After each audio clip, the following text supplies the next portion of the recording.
भगवते वासुदेवाय. श्लोक 54 ते 56. ब्रह्मभूतः प्रसन्नात्मा न शोचति न काङ्क्षति समः सर्वेषु भूतेषु मद्भक्तिं लभते पराम्. भक्त्या मामभिजानाति यावान्यश्चास्मि तत्त्वतः ततो मां तत्त्वतो ज्ञात्वा विशते तदनन्तरम्.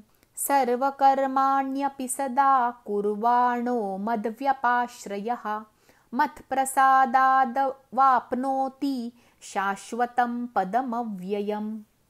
शब्दार्थ. मग तो सच्चिदानंद घन ब्रह्मात तद्रूप झालेला प्रसन्न चित्ताचा योगी कशाबद्दलही शोक करत नाही आणि कशाचीही इच्छा करत नाही. असा सर्व प्राण्यांच्या ठिकाणी समभाव बाळगणारा योगी माझ्या परमभक्तीला प्राप्त होतो.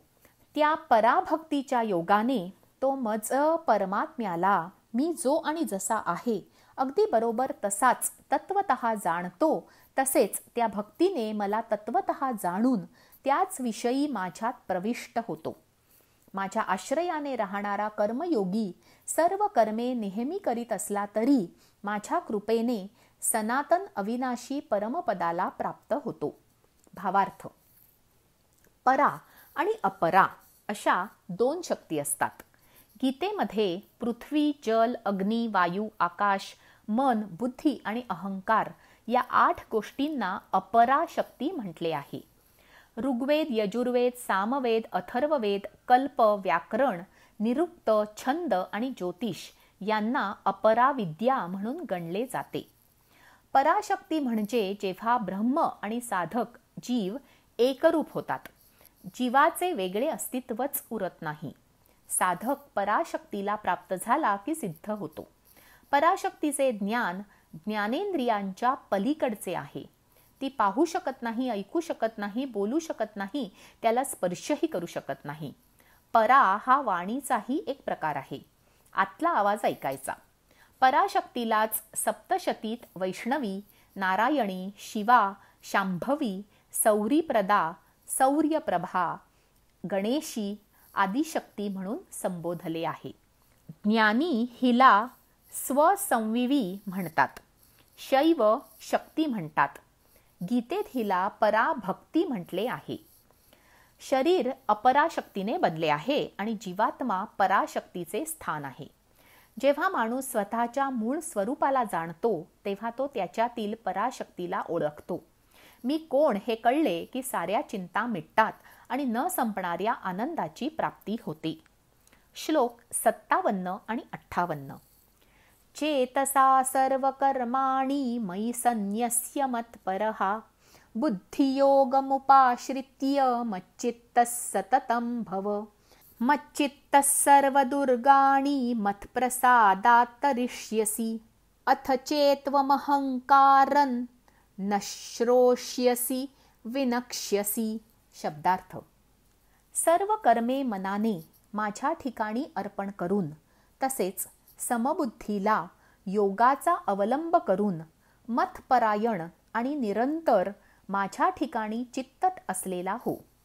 वर सांगितल्याप्रमाणे माझ्या ठिकाणी चित्त ठेवल्याने तू माझ्या कृपेने सर्व संकटातून सहजच पार होशील आणि जर अहंकारामुळे माझे सांगणे न ऐकशील तर नष्ट होशील, अर्थात परमार्थाला मुकशील. भावार्थ. भगवान कृष्णांनी सांगितले की मन स्थिर कर, अहंकार सोड आणि युद्ध करणे कर्तव्य आहे या गोष्टीचा स्वीकार कर. भीष्म महान आहेत, पण त्यांनी अन्यायाची, अधर्माची साथ दिल्यामुळे त्यांच्याबरोबर युद्ध करणे अपरिहार्य आहे. समबुद्धी म्हणजे विश्व एक कुटुंब आहे. हा माझा आहे म्हणून तो कसाही वागला तर सहन करणे अयोग्य, अन्यायकारक आहे. अन्यायाचा बिमोड करायला हवा. चांगला माणूस योग्य असतोच असे नाही. हुशार माणूस धर्म जाणतो असे नाही. सत्सद विवेक बुद्धी जागृत ठेवून धर्माच्या, न्यायाच्या बाजूने लढायला हवे.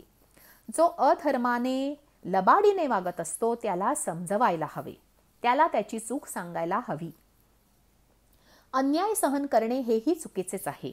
लोक चुकीचे वागतात कारण त्यांना कोणी विरोध करत नाही. प्रत्येकाला वाटतं माझ्यावर वेळ आली की बघू. वेळ आल्यावर काही करू शकत नाही. वेळ येणार नाही असे बघायला हवे. चूक आहे ते चूकच आहे. Stitch in time saves 9. डोई जड झाल्यावर, परिस्थिती हाताबाहेर गेल्यावर काही उपयोग नसतो. जेव्हा मुलगा मित्राची पेन्सिल न सांगता आणतो तेव्हाच ती परत करायला लावायला हवी. मोठी लबाडी करेपर्यंत वाट बघायची नाही, कारण नंतर मन मुजोर बनते, काही पटत नाही.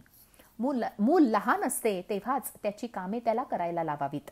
स्वावलंबन ही सवय आहे, त्याला वय नसते. काही आया हास्यास्पद सांगतात की मी माझ्या मुलांना काही करू देत नाही. मोठे झाल्यावर तेच करायचे आहे. आता केलं नाही तर अचानक येईलच कसं. नंतर सून मुलाला काम लावते, मुलीला सासरी काम पडतं म्हणून तक्रार करायची. जन्माला आला त्याने शारीरिक आणि मानसिक आरोग्यासाठी कामं करायलाच हवीत. कामावे तो सामावे. छोट्या गोष्टींचा बागुलबुवा निर्माण केला नाही तरच मनाचे समाधान टिकते.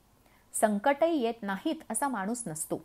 त्या ठामपणे उभं राहील तो खरा भक्त साधक. आनंदी कावळ्याची एक गोष्ट आहे. या गोष्टीतला कावळा व्हायला हवं. कोणत्याही परिस्थितीत मनस्थिती बिघडू द्यायची नाही. एखाद्या अडचणीवर मात केली की छान वाटतंच आणि आत्मविश्वासही वाढतो, समाधान वाटतं. परीक्षा दिली नाही तर वरच्या वर्गात कसे जाणार? काम वाढेल म्हणून घाबरलो तर बढती कशी मिळणार? मूल ही नकोशी जबाबदारी वाटली तर आईबाबा होण्यातला आनंद कसा मिळणार? असे नकारात्मक आणि चुकीचे विचार मीला अवास्तव महत्त्व दिल्याने येतात. स्वतःला कोण तू हा प्रश्न विचारायला हवा. श्लोक 59 आणि 60. यदहंकारमाश्रित्य नयोत्स्य इति मन्यसे मिथ्यैषौ व्यवसायस्ते प्रकृतिस्त्वान्नियोक्ष्यति स्वभावजेन कौन्तेय निबद्धस्वेन कर्मणा कर्तुन्नेच्छसि यन्मोहात् करिष्यस्य वशोऽपि तत्. शब्दार्थ. तू अहंकार धरून मी युद्ध करणार नाही असे मानतोस तो तुझा निश्चय व्यर्थ आहे, कारण तुझा स्वभाव तुला जबरदस्तीने युद्ध करावयास लावील. हे अर्जुना, जे कर्म तू मोहामुळे करू इच्छित नाहीस तेही आपल्या पूर्वकृत स्वाभाविक कर्माने बद्ध असल्यामुळे पराधीन होऊन करशील. भावार्थ. बहुतेक स्त्रियांची सवय असते मी काहीही करणार नाही असे त्या म्हणतात, पण काम न करता त्यांना अजिबात चैन पडत नाही. काम केल्यावरच त्यांना हलकं वाटतं. कोणाकडे गेल्यावर तिथे काम सांगितले की गट्टी जमते. मला तुझ्यासारखे जमत नाही असे कोणी त्यांना म्हटलं की मग काही बघायलाच नको.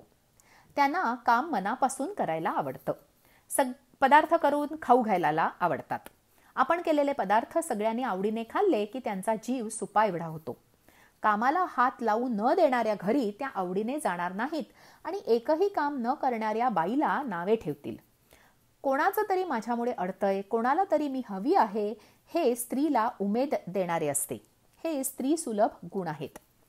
माणूस काय सोडू शकतो आणि करू शकतो हे ठरलेले असते.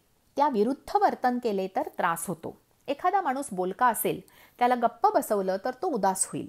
एखाद्याला फिरायला जायला आवडत असेल आणि त्याला घराबाहेर पडता येत नसेल तर तो चिडचिडा होईल. जे करावेसे वाटते ते करता आले नाही तर माणूस निराश होतो. बालगंधर्व बर्फाच्या पाण्याने अंघोळ करायचे आणि अत्तरात भिजवलेली साडी नेसून प्रयोगाला रंगमंचावर जायचे. त्यांच्या या गोष्टीला विरोध झाल्यावर त्यांचा नैसर्गिकपणा हरवून गेला. मर्यादेबाहेर बंधने आली की तो ताण मन, शरीर, बुद्धी सहन करू शकत नाही. काही वेळ कोणते तरी ठिकाण असे हवे जिथे ताणरहित वागता बोलता करता येईल. हा काय म्हणेल, त्याला काय वाटेल, तो काय करेल अशा विचारांनी ताण वाढतो. आपण जसे आहोत तसे स्वीकारणारी एक तरी व्यक्ती हवी. हे आवडत नाही, ते पटत नाही, ते सोड, ते कर अशा सतत सूचना आपले मन, बुद्धी, अहंकार स्वीकारू शकत नाही. अशाने त्रिदोष बिघडतात. कृत्रिम वागण्याने आभासी जग निर्माण होते आणि ते जपण्यात शक्ती खर्च होते, वाया जाते. जे नाही ते भासवून करायचे काय? अनारोग्याचे मूळ या गोष्टीत आहे. मन चंगा तो कठौती में भी गंगा. आजचे निरूपण इतकेच. जय श्री कृष्ण.